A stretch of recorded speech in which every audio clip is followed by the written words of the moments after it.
الحمد لله رب العالمين،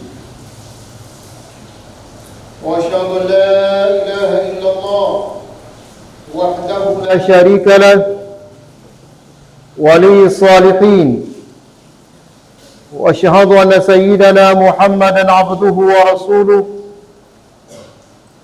المبعوث رحمة للعالمين، وعلى آله وأصحابه ومن تبعهم بإحسان إلى يوم الدين. أما بعد، فيا عباد الله، أوصيكم ونفسي بتقوى الله عز وجل وطاعته. Enyi waja wa Mwenyezi Mungu, ninakuhusieni pamoja na kuihusia nafsi yangu kumcha Mwenyezi Mungu Subhanahu wa Ta'ala. Hotuba yetu ya leo itakuwa ndani ya anwani isemayo pongezi kwa serikali kusimamia mafunzo ya elimu ya amali mashuleni. Pongezi kwa serikali kusimamia mafunzo ya elimu ya amali mashuleni. Ndugu Waislamu, dini yetu ya Uislamu inatufungulia milango ya kupongeza na kuthamini juhudi zinazofanywa zinazoleta kila aina ya kheri. Hili ni agizo kutoka kwa Mwenyezi Mungu Subhanahu wa Ta'ala, na hapa tunachukua fursa ya kuishukuru serikali ya Jamhuri ya Muungano wa Tanzania chini ya Daktari Samia Suluhu Hassan, Allah mhifadhi na amlinde, kwa kuiwezesha Wizara ya Elimu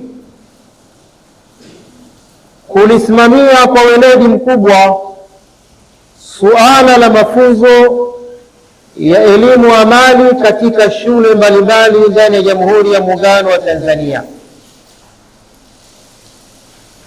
Jambo hili linakwenda kukwamua changamoto ya miaka mingi na kilio cha miaka mingi cha ajira kwa wananchi na vijana,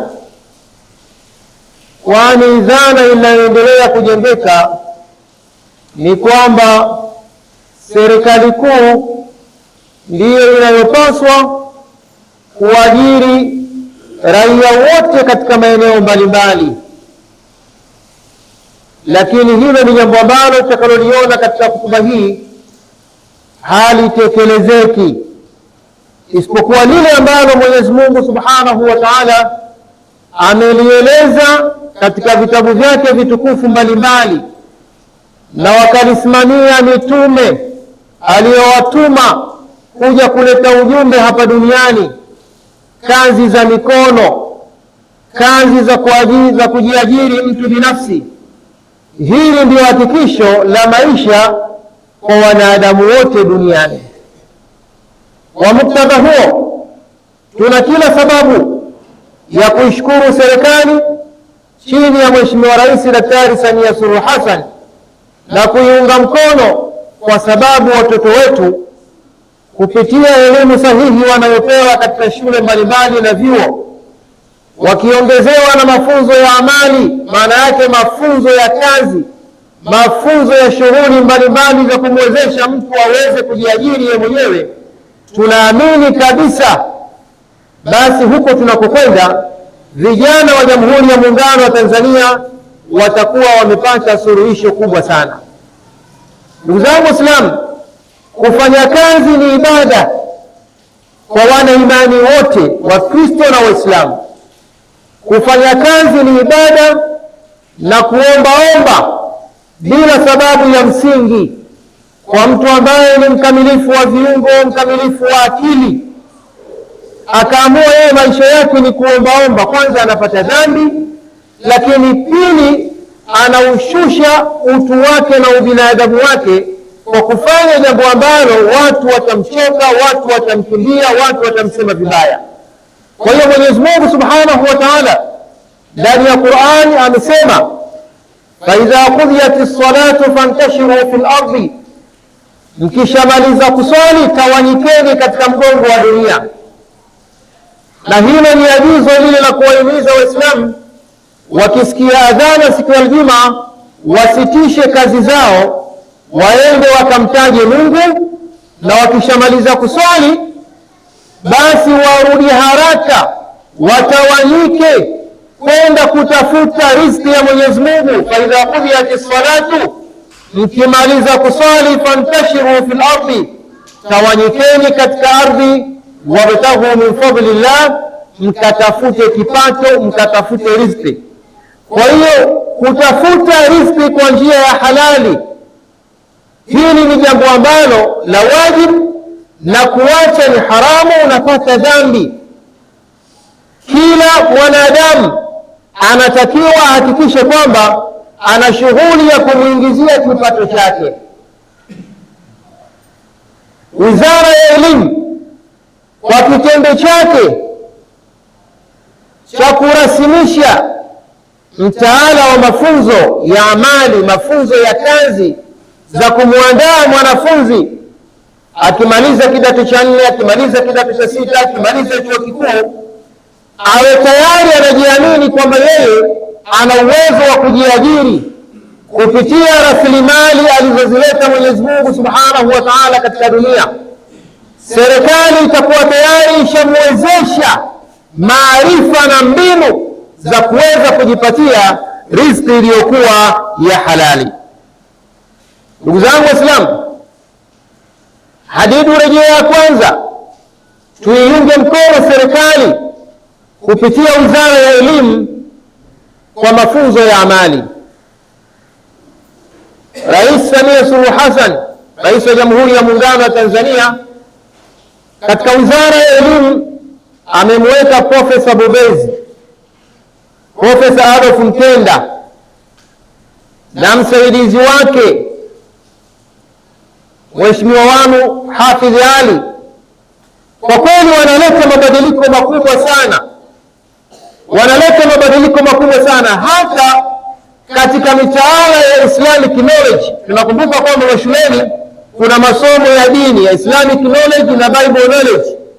Haya masomo huko nyuma yalikuwa yapo, lakini hayana utaratibu maalum, hayana mitaala, hayana mitihani.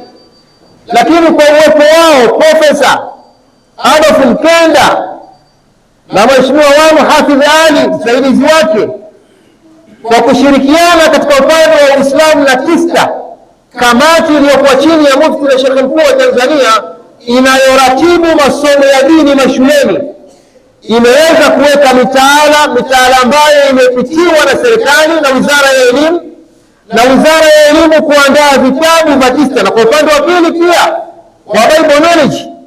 Yani hii ni hatua kubwa sana. Tukilalamika mmomonyoko wa maadili, tunapoiona serikali inarasimisha mambo ambayo huko nyuma hayakuwepo, ni lazima tuseme alhamdulillah, sallallahu alaihi Muhammad. Ni lazima tumshukuru Mwenyezi Mungu Subhanahu wa Ta'ala, kwa sababu kero ya upatikanaji wa ajira inakwenda kumalizwa na serikali. Lakini ule mgogoro wa mmomonyoko wa maadili, kwa kitendo cha kuruhusu mitaala ya dini ikawa ni rasmi katika shule mbalimbali na wanafunzi kukawa na ratiba, tatizo likabakia kwa waalimu wa hizo dini kuwapeleka kwa mashuleni wakasimamia vipindi hivyo. Hii ni hatua moja kubwa sana ambayo serikali tunatakiwa kuiunga mkono na kuihamasisha na kuiombea dua ili waweze kuifanikisha, kwa sababu leo kijana amemaliza chuo kikuu akawa amekaa barazani au kwenye kiti analalamika tu kana kwamba hana suluhisho, lakini leo suluhisho anakwenda kupatiwa. Serikali inakwenda kumpa nyenzo huyu kijana aweze kufika mahala kujiajiri, kuyaendesha maisha yake. Lakini hapo hapo atakuwa anakutana na vipindi mbalimbali vya dini, Islamic knowledge, Bible knowledge, walimu wanakwenda kumfundisha, akitoka pale akamilike katika maeneo mbalimbali. Ndugu Waislamu, Mtume Muhammad sallallahu alayhi wasallam anasema katika hadithi ambayo ameipokea Imamu al-Bukhari, ma akala ahadun ta'ama qattun khaira mwanadamu hajakula chakula chochote kilichokuwa na kheri kubwa min an yakula min amali yadihi, kulikoni kile chakula ambacho anakula kilichotokana na jasho la mkono wake. Mtume anasema mwanadamu hajala chakula kilichokuwa na kheri kubwa kulikoni kile chakula ambacho kakitolea jasho, kimetokana na kazi zake za mikono. Hiko chakula ni bora sana. Kwa sababu gani? Wa anna nabiya Allahi Daud alayhi salam, kwa sababu mtume wa Mwenyezi Mungu Daudi juu yake rehma na amani, kana yakulu min amali yadi, alikuwa anakula chakula kinachotokana na mkono wake. Yani hapa mtume sallallahu alayhi wasallam ananukuu matendo ya mtume mwenzake Daudi, kwamba naye mtume Daudi alikuwa na uwezo wa kumwomba Mwenyezi Mungu akawa anateremshiwa chakula special, kama Nabii Isa Yesu alivyokuwa analetewa kile chakula maalumu special kinashuka katika meza anakula na vijana wake. Na Daudi angeweza kufanya hivyo, hata mtume Muhammad sallallahu alaihi wasallam angeweza kufanya hivyo, lakini hii ni ishara. Ikiwa mtume alijiajiri, mitume walijiajiri, maana yake na sisi vijana na sisi wananchi wa Jamhuri ya Muungano wa Tanzania tunatakiwa tufike mahala tuweze kujiajiri. Serikali inapotupa elimu na ikatuwezesha kupata elimu ya mafunzo ya vitendo, ya mafunzo ya amali, ili wanafunzi wakishamaliza masomo yao waweze kujiajiri, waweze kujitafutia maisha. Hili ni jambo ambalo viongozi wa dini tunatakiwa kuiunga mkono sana serikali katika jambo hili. Hadithi rejea ya tatu, kielelezo tosha. Qur'ani ni kielelezo tosha cha kumtaka mwanadamu kujitegemea. Qur'ani ni kielelezo tosha cha kumtaka mwanadamu kujitegemea. Kujitegemea. Mwenyezi Mungu Subhanahu wa Ta'ala katika suratul Mulk anasema, huwa alladhi ja'ala lakum al-ardha dhalula, ni yeye Mwenyezi Mungu ambaye ameifanya ardhi kuwa ni dhalili, kuwa ni yenye kutumika. Kila mtu anayetaka kupata riziki yake katika ardhi, ardhi haina uwezo wa kugoma. Anayetaka kulima kwa jembe la ng'ombe, ardhi itakubali. Kwa jembe la mkono, ardhi itakubali. Kwa trekta, ardhi itakubali. Anayechimba madini kwa baruti, ardhi itakubali. Kila mtu yeyote anayetaka kupata kipato katika ardhi, ardhi imekuwa ni dhalili, inasubiri kutumika. Na ndio maana Mwalimu Julius Kambarage Nyerere, rais wa awamu ya kwanza, alikuwa na msamiati unaoendelea kutumika mpaka hivi sasa. Alisema katika siasa zake, kilimo ni uti wa mgongo. Kilimo ni uti wa mgongo. Kilimo ni uti wa mgongo. Hii ni kauli ambayo kwa kweli inaendelea kufanya kazi, kwa sababu inatembea ndani ya Qur'ani, inatembea katika vitabu vitukufu vyote vya Mtume. Kilimo, yani hakuna ajira ambayo ina hakikisho la mwanadamu kama kilimo. Hebu fikiria, mwanadamu asubuhi anahitaji kula, mchana anahitaji kula, usiku anahitaji kula, wagonjwa walioko hospitalini wanahitaji kula, waliokuwa kwenye vituo mbalimbali wanahitaji kula. Hawa wote wanahitaji nafaka inayotoka katika ardhi. Kwa hiyo wananchi na Waislamu, kama tutafika mahala kila mtu akaamua kuitumia ardhi ya kilimo, kwa kweli huyu amejitengenezea njia mojawapo ya kujihakikishia ajira iliyokuwa kubwa kabisa katika maisha yake. Na Mwenyezi Mungu ametaja aya nyingi kabisa zinazofungua milango ya kilimo katika ardhi. Ja'ala lakum al-ardha dhalula, ameifanya ardhi kuwa ni dhalili. Famshu fi manakibiha, nendeni katika pembe za ardhi, tawanyikeni. Ukiona hapa Kibaha kilimo kimekukataa, nenda Singida. wa Singida akiona kilimo kimemkataa aje Pwani, wa Pwani aende Arusha, wa Arusha aende Mtwara. Yani hizi riziki nazo usitegemee kuzipata sehemu moja. Yawezekana baraka yako wewe ya kazi, ya kilimo, ya ajira Mwenyezi Mungu ameiweka katika eneo lingine. Na ndio maana Mwenyezi Mungu akasema afalam takun ardullahi wasi'a fatuhajiru. Hivi ardhi ya Mwenyezi Mungu haikuwa kubwa mkawa mnabadilisha makazi? Sallallahu alaihi Muhammad. Ardhi ya Mwenyezi Mungu sio kubwa.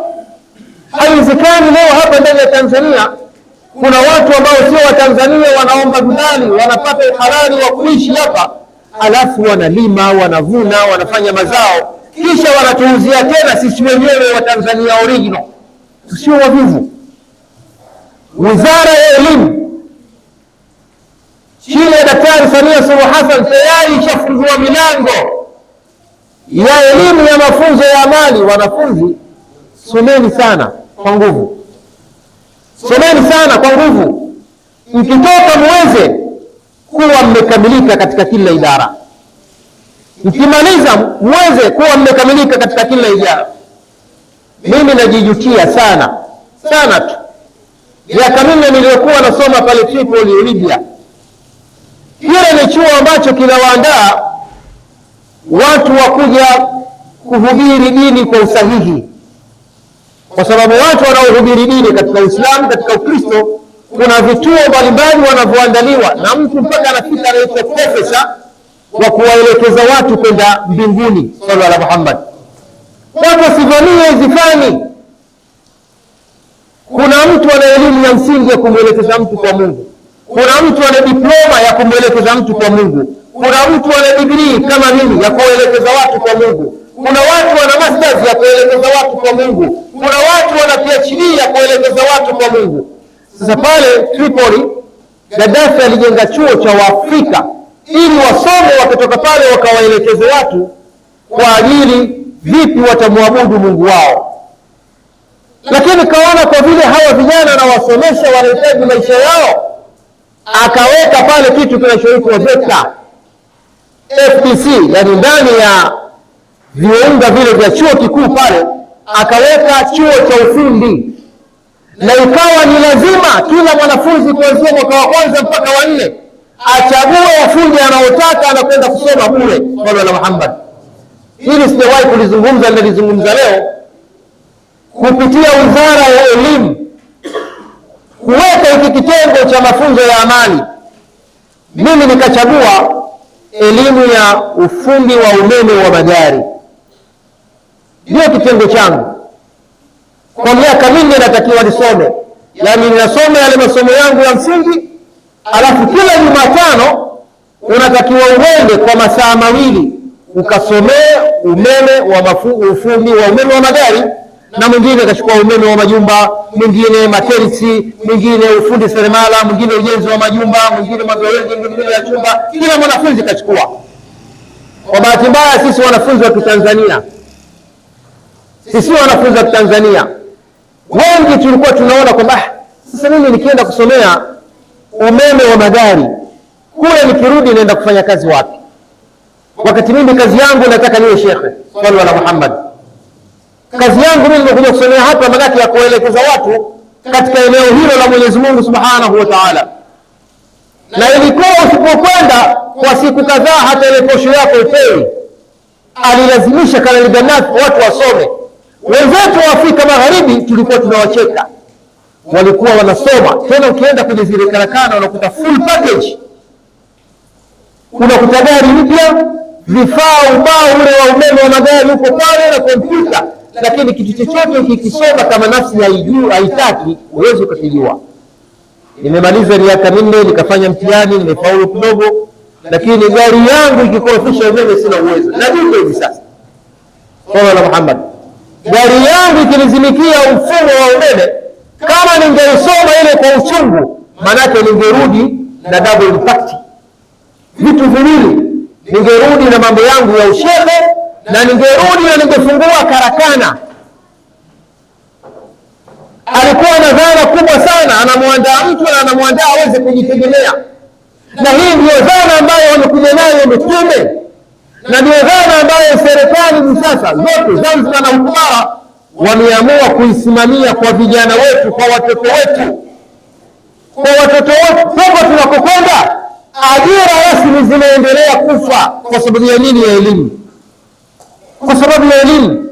Leo walinzi wa majumba, swali Mtume, mtu nyumba yake ameshaweka mfumo wa ulinzi wa umeme,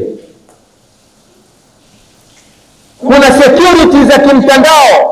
Maana yake mtu anayetakiwa pale awe ana uwezo wa kuendesha ile mifumo, na wakati mwingine ukishasetiwa kuna vitu zaidi ya vitatu vya kiteknolojia ya ulinzi. Hakuna haja tena kumtaka Mmasai. Wewe ulipitia mgambo, huna nafasi ya kwenda kukaa pale, labda kwenye godauni, na hata huko kwenye godauni pia kumefungwa mitambo. Kwa hiyo taaluma kadri inavyozidi, AI hii imekuja. Huko tunakokwenda vijana wanafunzi wa Jamhuri ya Muungano wa Tanzania, kujitegemea ndio solution. Teknolojia inakwenda kuchukua ajira, na tunayaona kwa macho. Eneo ambalo walikuwa wanafanya kazi watu 10, leo kompyuta moja inafanya kazi na kuna maroboti wawili, watu 7 hawa wanaambiwa nyinyi rudi nyumbani. Watu 7 wanarudi nyumbani kwa sababu kuna roboti wawili. Mahotelini unakwenda pale unamkuta receptionist mmoja, mhudumu wa mapokezi, kiumbe ambaye katengenezwa kwa mfumo wa AI, yuko pale anaongea lugha zote, hata Kiswahili anakukaribisha, karibu welcome, naweza nikakusaidia. Wewe ukimuona kama mtu kakamilika, anafanya mambo yote pale mapokezi, huyu tayari kushafunga ajira ya mtu alikuwa anatakiwa akae pale swala Muhammad. Kwa hiyo kitu gani huyo mtu kitamuokoa, kitamnusuru? Ni huu mfumo ambao serikali ya Daktari Samia Suluhu Hassan imeweka wa mafunzo amani. Tena huu mfumo serikali tunaishauri waanzia chini, ngazi ya awali kabisa, kama shule zetu KIPS hapa watu wanafundishwa kompyuta mwanzoni kabisa. Kitu kizuri primary school huko tunaona Tumbi hapo kunaanzishwa kituo maalum cha watu kufundishiana kupitia mitandao. Haya ndio mambo ambayo uko mbele hivi sasa, watu yatawapa ajira za ushindani. Ndugu zangu Waislamu, ni lazima turudi katika misingi ya Mwenyezi Mungu Subhanahu wa Ta'ala, kwamba mwanadamu asili yake ni kujitegemea. Asili yake ni kujitegemea. Msaada wake anautaka mdogo tu, kama mtoto aliyezaliwa akishambusishwa chuchu ya ziwa la mama yake, basi mtoto anafundishwa wapi? Ile elimu yake anayokuja nayo duniani, anajua kwamba hili ni chuchu, kazi yake mimi nifanye nini, hajafundishwa.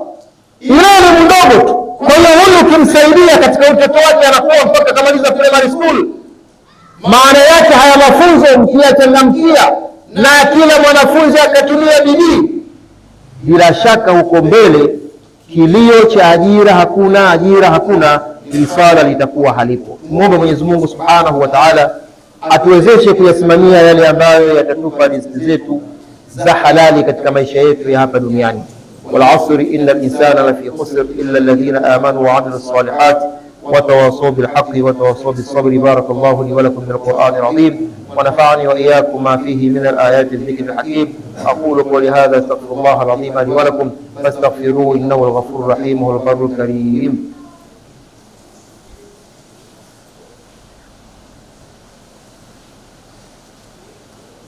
الحمد لله وأشهد أن لا إله إلا الله وحده لا شريك له وأشهد أن نبينا محمد عبده ورسوله أرسله بالهدى ودين الحق ليظهره على الدين كله ولو كره الكافرون. أما بعد, hotuba yetu ya leo ipo ndani ya mada isemayo pongezi kwa serikali, pongezi kwa Mheshimiwa Rais wa Jamhuri ya Muungano wa Tanzania Daktari Samia Suluhu Hassan kupitia Wizara ya Elimu kwa mtaala wa mafunzo ya elimu ya amali. Hili ni jambo ambalo linakwenda sanjari na maelekezo ya vitabu vyetu vitukufu.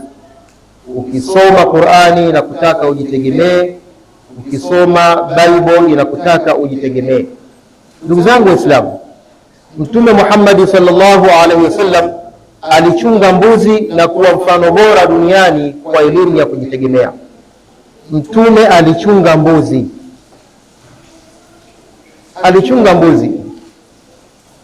Mimi mkinikuta ninachunga mbuzi hapa Mwanalugali, nitasema shekhe anadhalilika, shekhe anajidhalilisha, kila mtu atasema lake. Shekhe pale hapewi chochote, kaamua kuchunga mbuzi. Lakini shekhe na mtume, nani kiumbe bora kwa Mungu? Sallu ala Muhammad.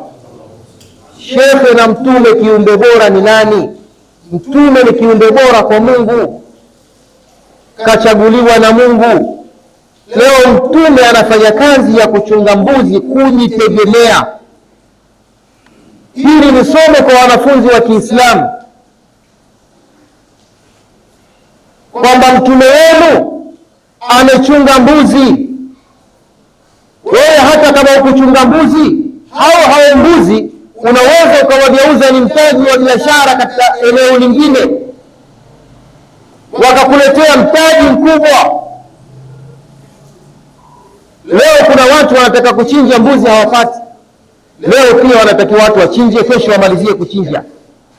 Kwa maana hiyo soko la mbuzi, Soga hapa kimefunguliwa kiwanda Tan Choice, pale Ruvu kuna kiwanda Union Meats. Kwani tuna viwanda vya mbuzi, vya kuku. Hapa shirika la elimu kuna kiwanda kile cha kuku. Kwa hiyo maana yake sisi tuliokuwa jirani ya viwanda hivyo tulikuwa tayari tuna fursa kubwa sana ya kuwa na kilimo cha ufugaji. Kama yule mwekezaji wa chuo kile cha Excellence, kitendo cha wanafunzi mamia kusoma pale kimefungua fursa ya nyumba za kupanga Mwanalugali na mkoani. Mtu anachangamkia tena, anajenga nyumba kwa sababu anajua kuna wanafunzi wa kukaa. Na hivi viwanda vilivyokuja vya mbuzi, vya kuku, vya ng'ombe, sisi watu ambao wajirani, vilitakiwa vitupe chachu ya kufuga kwa nguvu zote, kwa sababu soko lipo. Mimi natembelea vile viwanda Tan Choice, tunasimamia pale mambo mbalimbali. Unakuta anakwambia mtu, bwana, tunapata tabu ya mbuzi, tunakwenda kutafuta mikoa mbalimbali.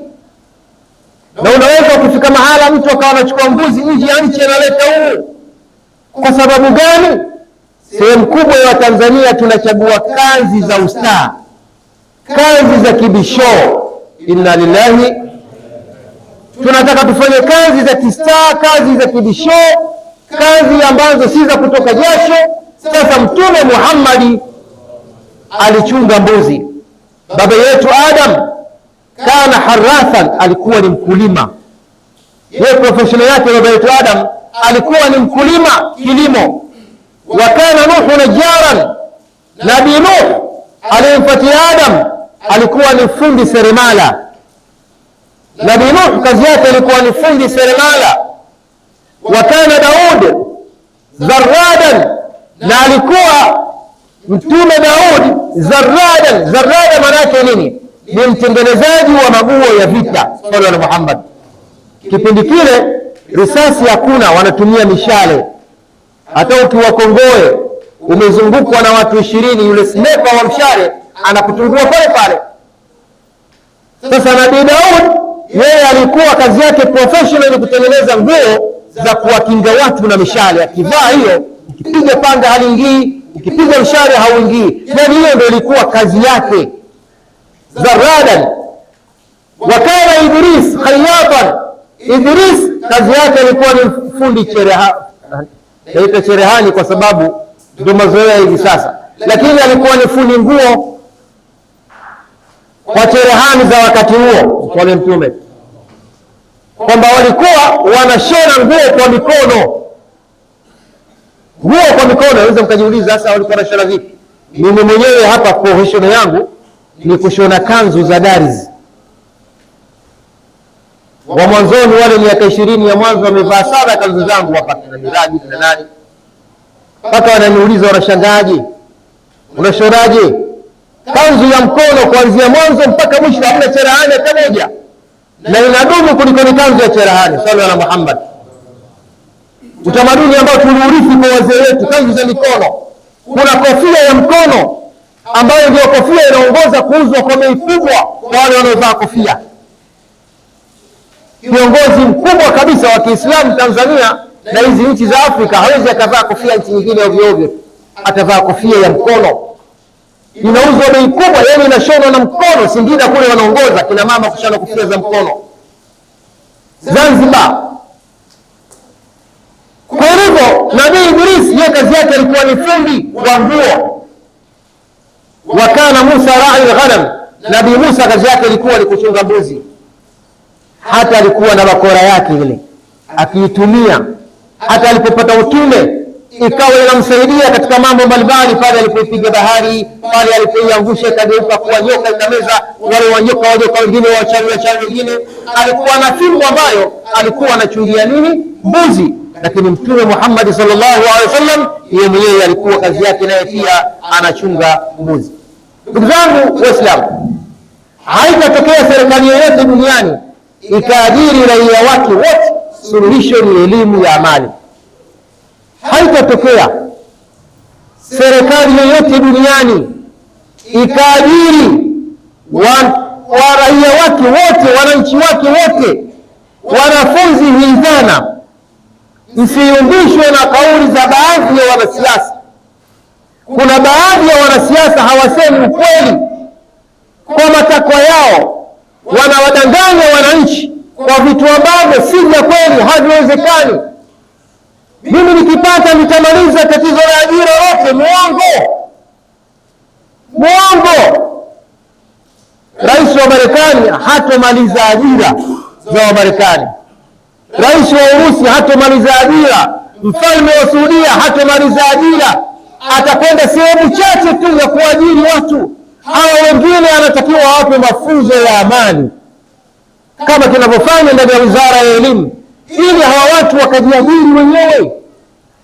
Hii ni dhana, ndugu zangu.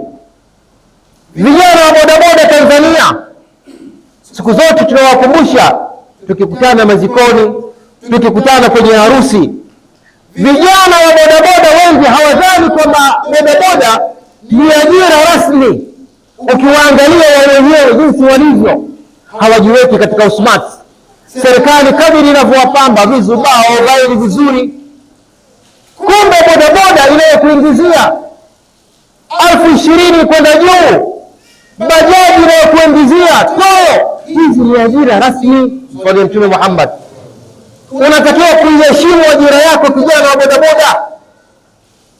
Mtu ana bodaboda alafu bado analalamika anataka Daktari Samia ampe ajira, wakati wale ambao wanajitambua.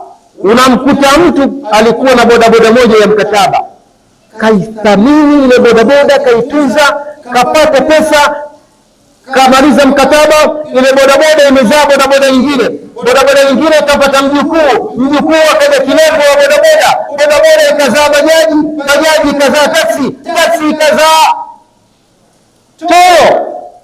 Matokeo yake Mwanawizari au Kibaha hapa ana watu ambao kawapa bodaboda. Mlandizi ana kituo cha bodaboda, Dar es Salaam ana kituo, na wengine mpaka haya magari ya kuita mnahitaji hivi sasa. Haya magari ya kuita kwa simu mnahitaji kwenye mtandao bot. Mimi sijawahi kujaribu mfumo wenyewe, si uwezo wa ushamba niliokuwa nao. Haya magari ya kubot, unakuta watu wenyewe walianza na bodaboda. Mfanya biashara mmoja mkubwa hapa Bakhresa katoa historia yake, vipi alivyoanza. Yule hakuajiriwa na serikali, ajira binafsi. Na ndio maana tunaipongeza serikali kwamba hili jambo wakilikazania, wakilishikia kama alivyotoa maelekezo Mheshimiwa Rais Daktari Samia Suluhu Hassan, maana yake tunakwenda kumalizana na tatizo la ajira. Wanafunzi, hiyo mna elimu, usijiangalie wewe, hebu angalia Tanzania wanaomaliza ngazi ya certificate katika mwaka ni wangapi? Hao wote wanataka ajira serikalini. Wanaomaliza ngazi ya diploma kwa Tanzania ni wangapi? Wote wanataka ajira kwa Mama Samia. Wanaomaliza ngazi ya degree vyuo vyote vya serikali na vya watu binafsi na vya jumuiya wangapi? Wote wanataka ajira serikalini. Wanaomaliza masters wote wanataka ajira serikalini. PhD hayachukua wanafunzi ambao wamekwenda kusoma nje wenyewe, wakirudi Tanzania wote wanataka. Serikali gani? Hakuna serikali itakayoweza kutatua tatizo la ajira kwa namna hiyo. Itaajiri baadhi ya watu, pamoja na kwamba serikali hivi sasa imeongeza kazi ya ajira, lakini ni lazima tufike mahala ajira binafsi. Ajira binafsi. Hawa wazee wetu wote, Waislamu na Wakristo, wazee wetu sisi wametuachia nyumba tulizorithi. Wengi hawakuwa wafanyakazi, walikuwa wakulima. Tumepata ujanja, tunagombania, wengine tunauana kwa mirathi, kwa nyumba ambazo wamezijenga wazee wetu. Hawakuwa na degree, hawakuwa na masters, hawakuwa na PhD, lakini walisimamia kilimo. Bostani ni eneo ambalo linawatoa wananchi. Sallallahu alaihi Muhammad, usidharau. Mwenyezi Mungu Subhanahu wa Ta'ala katika sura ya Yasin anasema, wa ayatul lahumul ardul maita, na dalili ya kisayansi kwa hao wanadamu ni ardhi iliyokufa. Wa ayatul lahumul ardu almaita, na alama inayowaonesha Mungu yupo na anatoa ajira binafsi mtu akitaka kujiajiri. Al-ardul maita, ardhi iliyokufa. Naweza mkajiuliza ardhi iliyokufa ni ipi? Ardhi yoyote isiyolimwa kwa mujibu wa sharia ya Kiislamu inaitwa ardhul mayt, ardhi iliyokufa. Ardhi yoyote isiyolimwa, isiyotumika, inaitwa ardhi maiti, iliyokufa. Ahyainaha, tukaifufua, tukaipa uhai. Pale ambapo wewe unaamua kwenda kulima sasa, Mungu anasema tunaipa uhai hiyo ardhi na tunakupa msaada wewe unaolima. Wa akhrajna minha habba, na tukatoa katika hiyo ardhi iliyokufa baada ya mtu kulima nafaka mbalimbali. Wa akhrajna minha habba faminhu yakulun, katika hizo nafaka mnakula mahindi, choroko, lezi, tama, mpunga, viazi, mihogo. Tukatoa nafaka katika ardhi iliyokufa. Waja'alna fiha jannatin, sallu ala Muhammad, na tukafanya katika hiyo ardhi iliyokufa mabustani.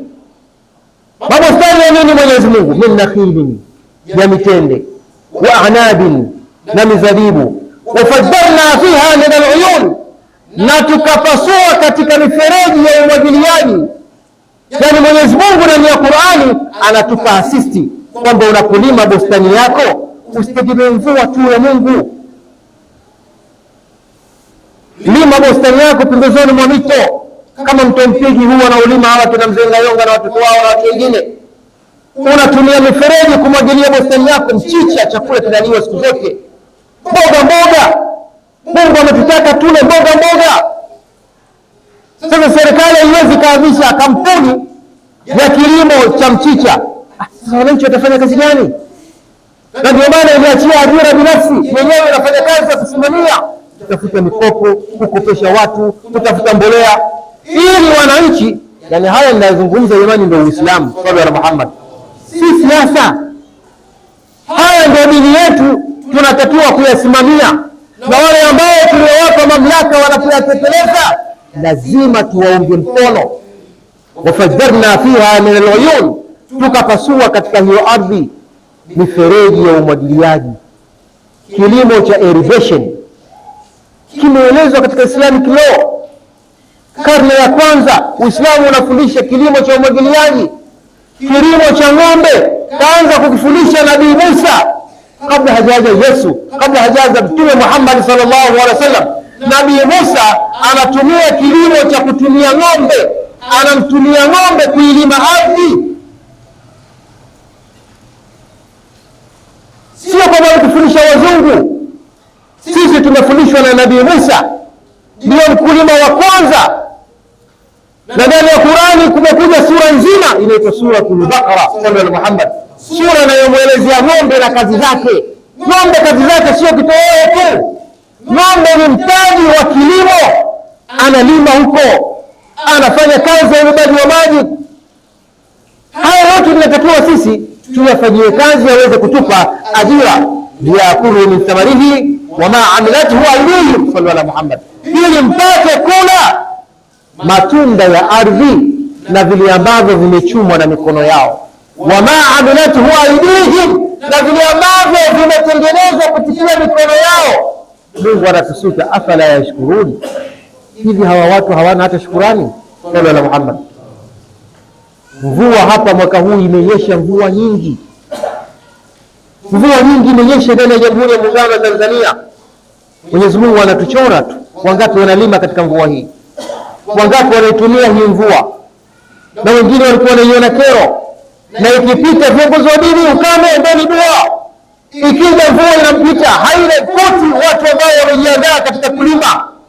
Wanafunzi wa Jamhuri ya Muungano wa Tanzania, ni wakati sasa wa kusoma kwa bidii zote katika ngazi ya primary school.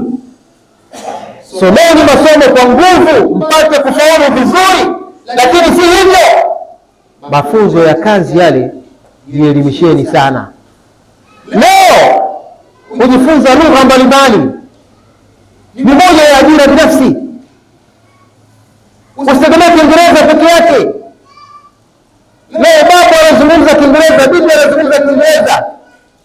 Kuna zile lugha ambazo ngumu, jifunze Kichina, jifunze Kiarabu, jifunze Kiespanyola, jifunze lugha mbalimbali.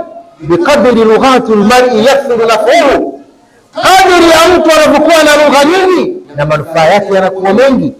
Wa hunna lahu inda shadaid wa awanu, na hizo lugha mbalimbali wakati wa matatizo zinakusaidia. Hebu niambie, umekwenda kwa Wachina kule, umekaa katikati ya Wachina watano, alafu wanazungumza wale wakupige roba ya kabari, roba ya nini, roba ya mbao. Wamekaa Wachina watano, wanataka wakupige nini? Roba ya mbao. Swali Mtume Muhammad.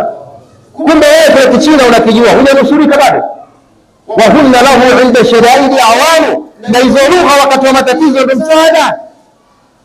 Na uwezi ukajua thamani ya lugha ya kigeni mpaka uwe nchi isiyokuwa ya kwako. Toka Tanzania halafu ujue lugha yote inaenda katika nchi nyingine. Na wakati mwingine uko airport, unaweza ukalala, ndege ikakuacha hapo hapo, ukaachwa na ndege hapo hapo. Lugha, wanafunzi, haya yote ni mambo ya kujiajiri. Tunazungumzia ajira binafsi katika kila eneo, mchangamkie. Kwa maana hiyo tunaipongeza serikali ya Daktari Samia Suluhu Hassan, lakini hata na Dr. Hussein Mwinyi kwa kusimamia mitaala ya mafunzo ya amali. Ndiyo suluhisho. Maeneo mengine ukitaka uende huko unaweza ukapata changamoto. Zikitangazwa ajira za JKT, wanaomba wangapi na wanaopata wangapi? Waombaji ni wengi na nafasi ni chache. Zikitangazwa ajira jeshi na wananchi, wanaomba wengi, nafasi ni chache. Katika kila eneo leo mtihani. Hata huko kwenye siasa watu ambako ndio wanaona una mtaji, watu wote leo wengine wanasoma, anataka yeye akawe mbunge ili awe kiongozi fulani. Miaka ya nyuma watu walikuwa hawana mpango na siasa, lakini leo udiwani tu wanaoomba 150, ubunge wanaoomba 90, anayetakiwa mmoja. Kumbe ukiwa na mpango wa kujiajiri. Nilikwenda nchi moja ya jirani, sihitaji jina lake, tokea nimeshuka airport nilipata jambo la kujifunza. tokea nimeshuka airport mpaka nakwenda kwa mwenyeji wangu alionipokea, nyumba zote ninazozikuta zimegubikwa na mahindi haya. Swali la kwanza nilipofika kwa mwenyeji wangu, hiki ni kitu gani mnachokifanya nyie? Mbona kitu ambacho kule kwetu hakipo? Yaani huku kwetu mtu baraza yake ikiwa na eneo kubwa la bustani la kupigia picha watu ndio anajisifia, lakini huko katika hiyo nchi ambayo nimekwenda, pale barazani pamepandwa mahindi, tena yamestawi barabara, kila nyumba uwani mtu kaweka mahindi. Mpaka huyo mwenyeji wangu nilipofikia alikuwa na kispesi kidogo, pia naye kaweka mahindi. Hawa watu kumbe walikuwa na akili kubwa ya kutumia ardhi. Unamkuta mtu anapata chakula chake pale pale nyumbani kwake na anauza. Vijana, tusitegemee kazi za kibishoo, kazi za kimstaa. Tutaingia kwenye majanga, watakuja wanasiasa uchwara. Elimu zetu zituongoze, sallallahu alaihi Muhammad, elimu zetu zituongoze. Na ndio maana mitaala ya maadili serikali imeipeleka katika mashule ili vijana mkitoka pia muwe na maadili. Nchi moja jirani juzi tu vijana wake wameamua kutaka kuichoma moto nchi yao, kisa kupanda mafuta. Hivi vijana gani msomi tena wanajiita ni nchi ya kisomi, nchi ya watu wenye maendeleo, lakini hawajui kwamba tatizo na mgogoro wa mafuta sio la nchi, sio la rais. Hata hapa Tanzania ukimlaumu Daktari Samia Suluhu Hassan kuhusiana na mgogoro wa mafuta unamuonea. Huu ni mgogoro wa wakubwa duniani. Ulaya wanaumia kwa mafuta na gesi, Afrika yote lugha ni mafuta. Sasa leo wanataka kuichoma nchi yako kisa mafuta yamepanda. Kosa la nani? Ni kosa la rais. Ni kwa sababu kuna wanasiasa uchwara. Hata hapa Tanzania akatokea mwanasiasa mmoja naye kana kwamba anawashawishi vijana. Tuliona vijana wenzetu wameandamana, mafuta yamepanda. Mafuta yamepanda ni tatizo la kidunia. Sasa vijana kama hatuna fikra ya kutaka kujiajiri kwa elimu nzuri tunayopewa, hukumbe wanasiasa uchwara watatufanya tuishie pabaya, watatufanya tuishie pabaya. Yaliyotokea Oktoba 29 tunaona kuna vijana ambao walipata msamaha wa Mheshimiwa Rais, wamsema na wamejuta. Mwingine anatoka mule na jina la Mwenyezi Mungu kwa imani yake anayemwamini, anajuta machozi. Ukasaidia nini? Kufuata mkumbo, kufuata ushawishi. Elimu hata kama hauna kazi, lakini ina nafasi ya kukusaidia katika maisha yako binafsi. Tumwombe Mwenyezi Mungu Subhanahu wa Ta'ala atuoneshe haki tuitambue tuipate, na atuoneshe batili tuitambue tuiepuke. Inna Allaha wa malaikatahu yusalluna ala nabi ya ayyuhalladhina amanu sallu alayhi wa sallimu taslima. اللهم صل على محمد وعلى آل محمد كما صليت على إبراهيم وعلى آل إبراهيم وبارك على محمد وعلى آل محمد كما باركت على إبراهيم وعلى آل إبراهيم في العالمين إنك حميد مجيد. وارض اللهم أصحاب السادة الخلفاء وخص بهم أئمة الخلفاء أمير المسلمين أبي بكر الصديق وأمير عمر بن الخطاب وأمير عثمان بن عفان وأمير علي بن أبي طالب وعن الستة الباقين من العشرة وعن أصحابه أجمعين وعن التابعين وعن الإحسان إلى الآخرين. اللهم أعز الإسلام والمسلمين وأذل الشرك والمشركين واجعل هذا البلد آمنا خالصا لبلاد المسلمين. اللهم نور أهل قبوركم وربهم. اللهم تب على التائبين واغفر ذنوب المذنبين واشف مرضى المسلمين وقد اغفر لنا ولإخواننا الذين سبقونا بالإيمان ولا تجعل في قلوبنا غلا للذين آمنوا ربنا إنك رؤوف رحيم. عباد الله، إن الله يأمر بالعدل والإحسان وإيتاء ذي القربى وينهى عن الفحشاء والمنكر والبغي يعظكم لعلكم تذكرون. واذكروا الله العظيم جل يذكركم واشكروه ولا نعمه يزدكم ولذكر الله أكبر. الله يعلم ما تسمعون.